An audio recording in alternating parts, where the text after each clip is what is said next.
1 Samuel 2, Hannah's prayer of deliverance.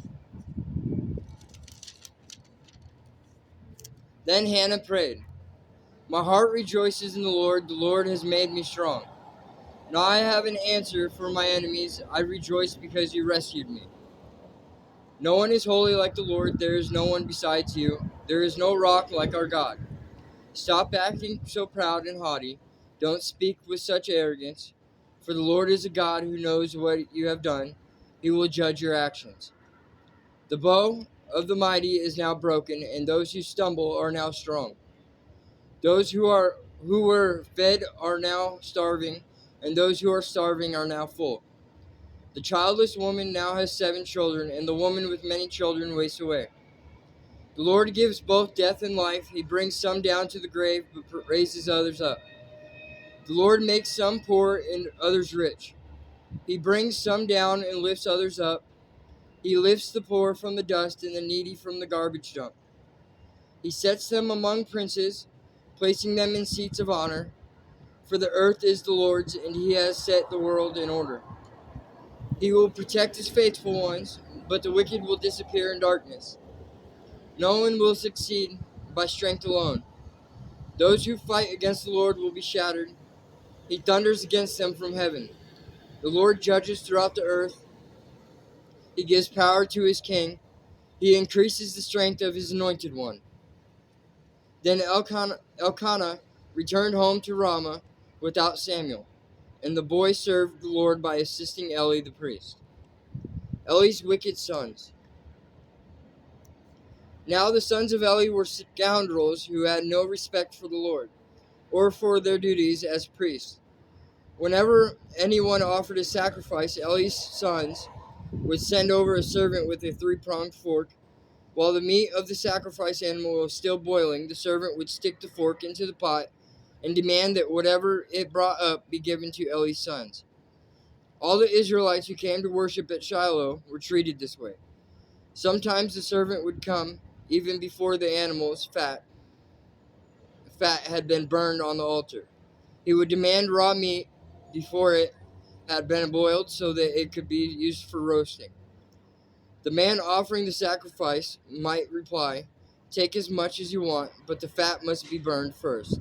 Then the servant would demand, "No, give it to me now, or I'll take it by force."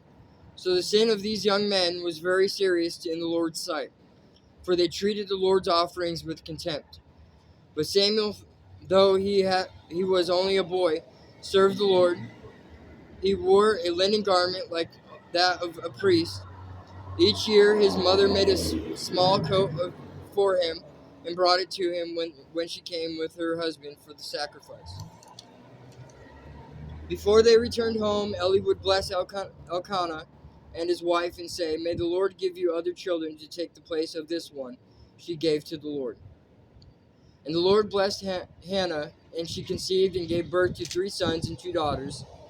Meanwhile, Samuel grew up in the presence of the Lord. Now Eli was very old, but he was aware of what his sons were doing to the people of Israel. He knew, for instance, that his sons were seducing the young woman who assisted at the entrance of the tabernacle. Eli said to them, "I have been hearing reports from all the people about the wicked things you are doing. Why do you keep sinning?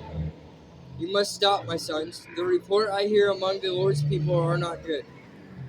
If someone sins against another person, God can mediate for the guilty party. But if someone sins against the Lord, who can intercede?" But Eli's sons wouldn't listen to their father, for the Lord was already planning to put them to death. Meanwhile, the boy Samuel grew taller and grew in favor with the Lord and with the people. A warning for Eli's family. One day a man of God came to Eli and gave him this message from the Lord. "I revealed myself to your ancestors when they were Pharaoh's slaves in Egypt. I chose your ancestors Aaron from among all the tribes of Israel to be my priests, to offer sacrifices on my altar, to burn incense, and to wear the priestly vest, as he served me. And I assigned the sacrificial offerings to you priests. So why do you scorn my sacrifices and offerings? Why do you give your sons more honor than you give me? For you and they have become fat from the best offerings of my people, Israel. Therefore, the Lord, the God of Israel, says, I promised that your branch of the tribe of Levi would always be my priest. But I will honor those who honor me, and I will despise those who think lightly of me. The time is coming when I will put an end to your family, so it will no longer serve as my priest. All the members of your family will die before their time. None will reach old age. You will watch with envy as I pour out prosperity on the people of Israel.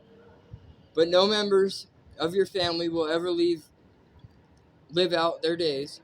The few not cut off from serving at my altar will survive, but only so their eyes can go blind and their hearts break, and their children will die a violent death.